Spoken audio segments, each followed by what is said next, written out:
ഒരാഴ്ച മുൻപാണ് അഞ്ചൽ പുഞ്ചക്കോണത്ത് വീടുകളിൽ ആക്രി സാധനങ്ങൾ എടുക്കാനായി മഹേഷ് എത്തിയത്.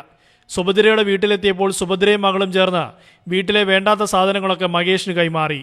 ഇതിനൊപ്പം ഒരു പഴയ കുക്കറും ഉണ്ടായിരുന്നു. ആക്രി സാധനങ്ങളുമായി നിലമേലിലെ താമസ സ്ഥലത്തേക്ക് പോയ മഹേഷ് 2 ദിവസം കഴിഞ്ഞ് ആക്രി വസ്തുക്കൾ വേർതിരിക്കുമ്പോഴാണ് കുക്കറിനുള്ളിലെ സ്വർണ്ണാഭരണം കണ്ടത്. ആരുടെ പൊന്നാണെന്നറിയാതെ വിഷമിച്ച് അന്വേഷണം തുടങ്ങി. അങ്ങനെ പുഞ്ചക്കോണം വാർഡ് മെമ്പർ ഷൈനിയുടെ മൊബൈൽ ഫോൺ നമ്പർ കണ്ടെത്തി വിവരം പറഞ്ഞു.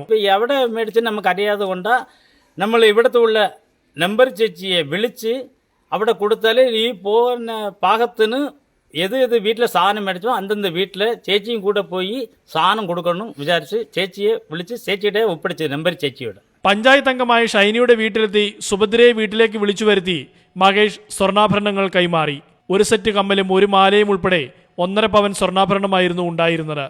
23 വർഷം കൊണ്ട് നമ്മുടെ വീട്ടിൽ ആക്രി ഉണ്ടെങ്കിൽ വരികയും എടുക്കുകയും അതുപോലെ തന്നെ നമ്മൾ വിളിക്കുന്ന സാധനങ്ങൾ ഉണ്ടെങ്കിൽ നമ്മൾ വിളിച്ച് പറയുകയും വന്ന് സാധനങ്ങൾ എടുത്തുകൊണ്ട് പോവുകയും ചെയ്തുകൊണ്ടിരുന്നത്. മഹേഷിന് ആക്രിയായി കൊടുത്ത കുക്കറിലാണ് സ്വർണ്ണാഭരണം സൂക്ഷിച്ചതെന്ന് സുഭദ്രയും ഓർത്തില്ല. സ്വർണ്ണാഭരണം കാണാനില്ലെന്ന് കാട്ടി സുഭദ്ര പോലീസിൽ പരാതിയും നൽകിയിരുന്നു. അലമാരി ഇരുന്ന സാധനമായിരുന്നു, ഞാനതെടുത്ത് വള്ളന്മാരെ പിടിച്ചെടുത്ത് വെച്ചതായിരുന്നു. മഹേഷിന്റെ സത്യസന്ധതയ്ക്ക് സുഭദ്ര നന്ദി പറയുന്നതിനോടൊപ്പം നാടും പങ്കുചേരുന്നു. ബിനോയ് രാജൻ, മനോരമ ന്യൂസ്, കൊല്ലം.